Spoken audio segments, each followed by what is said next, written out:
Olá, hoje eu recebo nos nossos estúdios o advogado Luiz Olivieri. Ele comanda um renomado escritório de advocacia em São Bernardo do Campo, no ABC Paulista. Olá, doutor Luiz, seja muito bem-vindo. Obrigado, Estela. Tudo bem? Me chame de Luiz, por favor. Tá ótimo, Luiz. Você está no mercado há muito tempo, né? Você comanda uma equipe de pelo menos 10 advogados. Sim. E eu acredito que você vem observando uma transformação significativa na relação entre empregadores e empregados, né? Eu queria saber mais sobre isso. Sim. Na verdade, nós atuamos não só no direito do trabalho, mas também no direito previdenciário e no direito civil. E nós temos percebido que há mais de uma década as relações de trabalho e os direitos sociais, do modo geral, vêm mudando muito.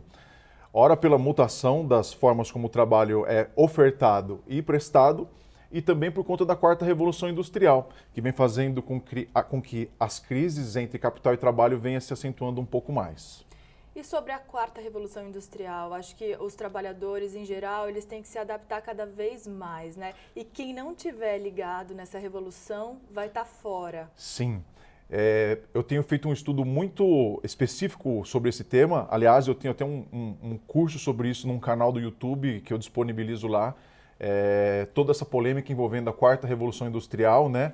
Os Estados Unidos adotam a expressão Smart Factory, ao passo que a Europa adota a expressão Indústria 4.0, que ela vem no sentido de basicamente a automação de quase que toda a cadeia produtiva e a obsolescência de várias atividades que hoje são consideradas essenciais para a atividade empresarial, para o ciclo de produção.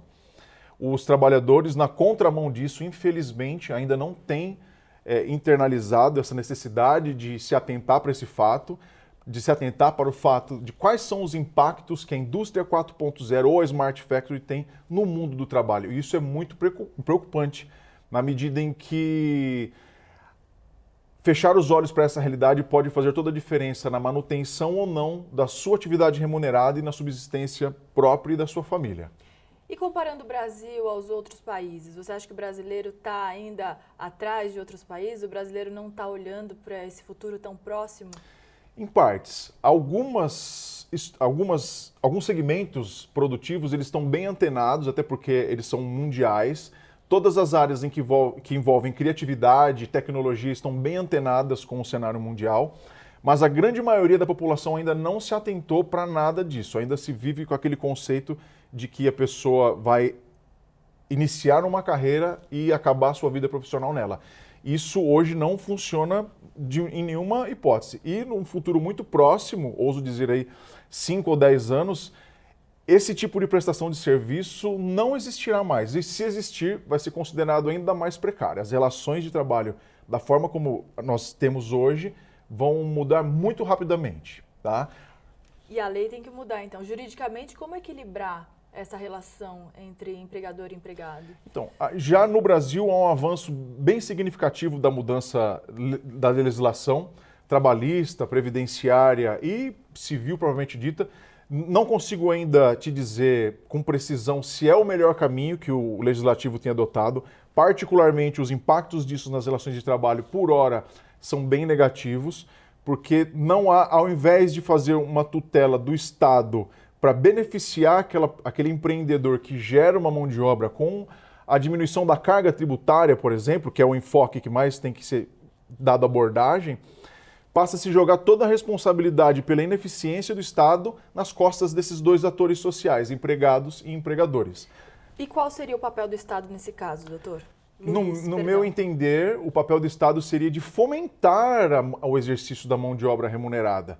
Porque, a partir da premissa que o Brasil adota um sistema capitalista de produção, esse sistema é apoiado em 3 pilares básicos: capital, produção e consumo. Na medida em que você não tem, dentro desse contexto de produção, não tem um empregado ativo, esse empregado vai deixar de consumir. E uma vez que ele deixa de consumir, a engrenagem deixa de funcionar de uma maneira adequada, né? Não há o consumo sem o exercício da atividade remunerada. É um ciclo que não tem como ser quebrado. Então, se o Estado ele não investe ele não investe nessas empresas e nesses trabalhadores para que continue a exercer atividade remunerada, para que continue a investir no país, a investir na sua cadeia produtiva, Não há uma solução fácil, ou melhor, não há solução. O Estado, no meu entender, ele tem meios para fazer com que a atividade econômica seja fomentada sem cortar na carne das pessoas que fazem a economia girar. Quem faz a economia girar não é o Estado, é a iniciativa privada. E as pessoas. E as pessoas principalmente. E aí nós temos uma bifurcação. O empreendedor, ele tem a sua relevância, evidentemente, ele que faz a cadeia econômica girar, mas em contrapartida, sem o exercício da atividade remunerada, esse empreendimento ele não vinga. Então, no meu sentir, o Estado deveria, ao invés de tentar retirar os direitos sociais, dar condições econômicas para que esse empresário continue a acreditar na sua atividade econômica e investir mais nela. Desonerar. Afinal, um depende do outro, né, Um Luiz? depende do outro. Luiz, você havia me dito que na crise existe o otimista e o pessimista, e você se refere a quem e o que quer dizer isso? Quando eu me refiro a essa expressão de otimista e pessimista, eu não me refiro só à crise. Na vida existem esses dois tipos de pessoas.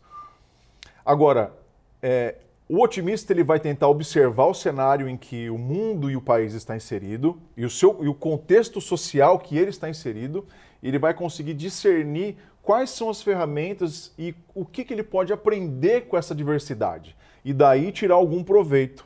Veja que o proveito não é questão de malandragem, tirar uma vantagem em cima de determinada pessoa. Claro. Já o pessimista, em contrapartida, ele vai ficar esperando as coisas acontecerem, se mantendo inerte e jogar a responsabilidade da sua diversidade para outras pessoas. Fica na sua zona de conforto e culpa os outros pela sua decisão de se manter inerte. Esse é o pessimista. Então, nos momentos de crise, onde que se surgem as maiores ideias, onde que há superação. É como na evolução biológica, por exemplo. Os organismos mais fortes, aqueles que têm um determinado comportamento de reação diante de determinado cenário, que conseguem se desenvolver melhor. É assim no mundo inteiro, é assim na vida e é assim no relacionamento também entre o empregado e empregador, segurado e INSS e assim sucessivamente. Então, Luiz, pela sua experiência, né, pela sua trajetória, na sua opinião, qual é o perfil, quais são as características do profissional que vai se manter bem no mercado? O futuro do trabalho humano é muito incerto, principalmente partindo da premissa em que a expectativa de vida se aumenta e o tempo que se leva para se aposentar também. Então, eu tenho para mim que o profissional do futuro deve ser o profissional de agora. Então, as pessoas têm que voltar a se preparar mais para o mercado de trabalho. Inclusive, eu faço no meu canal, Luiz Olivieri, lá no YouTube, eu tenho um curso, por assim se dizer, onde eu explico isso de uma maneira mais detalhada, falando de quais são as profissões que sucumbirão à quarta revolução industrial e quais aquelas que possivelmente surgirão. E, ao mesmo tempo, falo também de quais são as características do profissional do futuro. Porque as profissões hoje, infelizmente, né, não dá para se dizer infelizmente, mas para o bem ou para o mal, vai ser muito difícil que aquela pessoa inicie sua carreira profissional numa determinada atividade e acabe na mesma profissão. No futuro, imediato, por assim dizer, vai ser melhor sucedido aquela pessoa que conseguir aprender, desaprender e reaprender algo novo num curtíssimo espaço de tempo. Então o futuro é muito incerto, mas a certeza que se tem é que ele não continuará da mesma maneira. A relação capital e trabalho vai mudar muito nos próximos 10 anos. E sobre a sua profissão? A minha profissão também segue a mesma tendência. Nós estamos vivendo aí a era da informação, da robotização. Todo o processo judicial hoje é feito através da rede mundial de computadores. Os clientes e os advogados têm acesso a todo o conteúdo dos processos judiciais de forma digital. Os andamentos dos processos são transmitidos aos clientes de forma digital. O atendimento, muitas vezes, é feito de forma digital à distância, porque todos os documentos que, eventualmente, o cliente precisa mandar para o advogado e vice-versa, podem ser feitos através até do aplicativo WhatsApp, por exemplo, que é uma ferramenta muito útil no exercício da advocacia. Então, a advocacia 4.0 também está aí e compete ao profissional se adequar. Então, você tem que estar aberto para aprender, para desaprender. E reaprender algo novo todos os dias, sob pena de perecimento. Muito obrigada, Luiz, pela sua participação. Eu que te agradeço, Estela. Conta comigo para o que vocês precisarem, tá bom? Muito obrigada. Nós conversamos com o Luiz Olivieri, ele que é advogado e está entre os melhores empresários do Brasil. O Ícones Empresários de Sucesso fica por aqui. Obrigada pela sua audiência e até a próxima.